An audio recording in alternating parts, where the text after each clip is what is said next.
Eu sou Leila Kress, sou psicóloga, psicopedagoga e eu vim contar para vocês hoje o que é o painel de comunicação visual, por que ele foi criado e como ele funciona.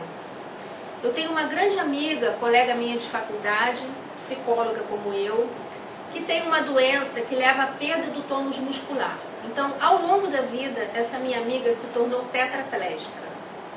E ela me ensinou que viver é superar todo dia um obstáculo. Aquele velho jargão que a gente conhece, pegue o seu limão e faça uma limonada, ela pratica isso todos os dias. E eu aprendi muito com ela. Então, quando ela adoeceu, eu quis retribuir todas as coisas boas que ela me ensinou e que ela me entregou ao longo dessa amizade. E por isso o painel foi criado. A minha amiga pegou um resfriado, que virou uma pneumonia, levou ela para um hospital, para uma UTI e para intubação. Então, depois da intubação, ela perdeu o único recurso que ela tinha de comunicação, que era a fala, porque ela já não podia fazer movimentos. E esse foi um momento muito difícil, porque ela não ficou todo o tempo sedada.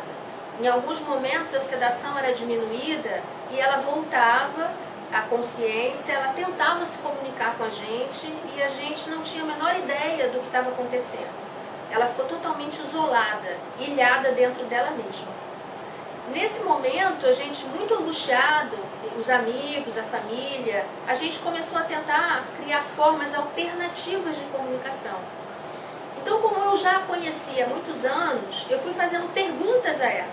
Você está com fome? Você está com sede? Você está com frio? Você está com medo? E isso foi ajudando a gente a entender um pouquinho o que ela estava querendo. Então, a gente combinou assim, você vai piscar uma vez para sim e 2 vezes para não. E eu ia fazendo as perguntas e ela ia piscando uma vez para sim e 2 vezes para não. Mas isso era muito conturbado porque ela tinha longos períodos de sedação. Depois da intubação, ela passou para traqueostomia e aí, embora ela não pudesse falar, ela não tinha mais um comando. Então ela passava mais tempo consciente.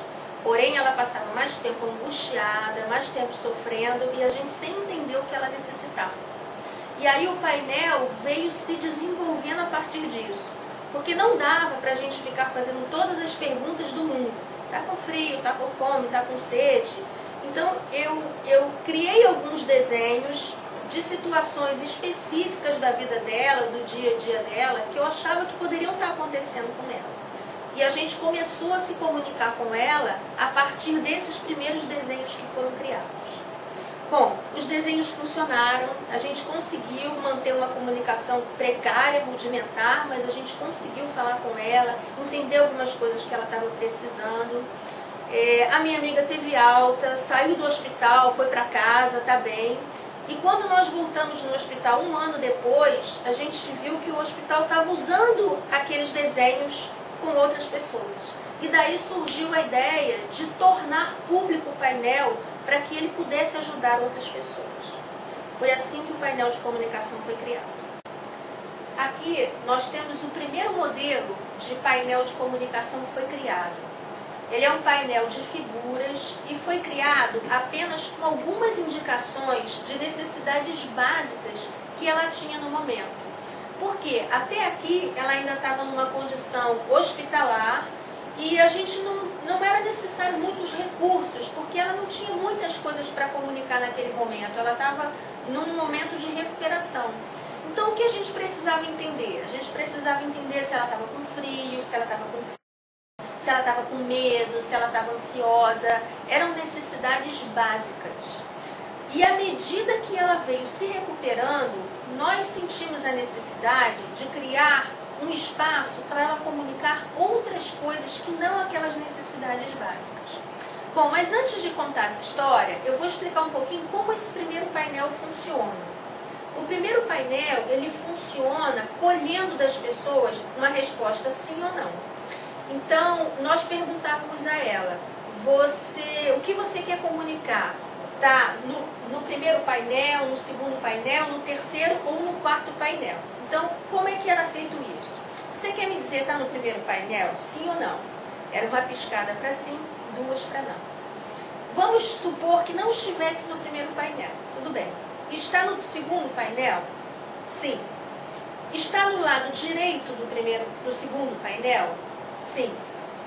Está na parte superior do segundo painel? Não. Então eu sei que o que ela quer me comunicar está no segundo painel, do lado direito, na parte inferior. Isso encurta muito a comunicação, porque antes do painel a gente precisava fazer muitas perguntas para chegar até a informação que ela queria transmitir. Nos ajudou bastante, mas como eu disse antes, não era o suficiente. Então foi preciso criar um outro painel onde eu tivesse todo o alfabeto, a numeração, onde nós tivéssemos outros códigos, outros signos, para que ela pudesse comunicar outras coisas que não aquelas básicas que a gente tinha pensado inicialmente. Esse é o primeiro formato de painel de comunicação criado.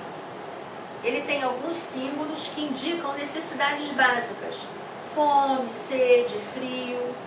Mas pensando numa melhoria dessa comunicação e pensando que o painel foi criado não só para um momento de crise, mas para depois, durante um momento de recuperação, ou para ficar com algumas pessoas que vão permanecer por muito tempo, ou talvez para sempre, sem a possibilidade, sem a função da fala, foi criado um segundo painel de comunicação.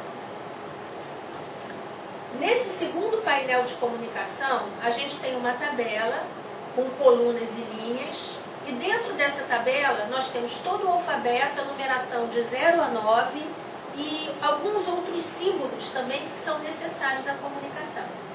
Então, na verdade, a pessoa que está sendo chamada aqui de comunicador, que é a pessoa que vai emitir essa comunicação, ela vai sinalizar através do piscar de olhos ou qualquer outro recurso que esteja disponível em qual interseção está essa letra ou esse número que ela deseja comunicar.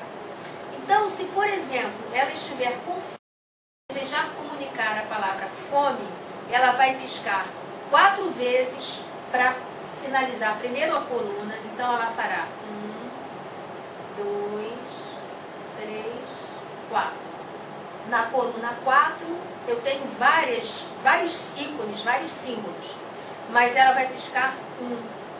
Então a interseção de 4 com 1 é a letra F, mas ela precisa prosseguir nessa comunicação.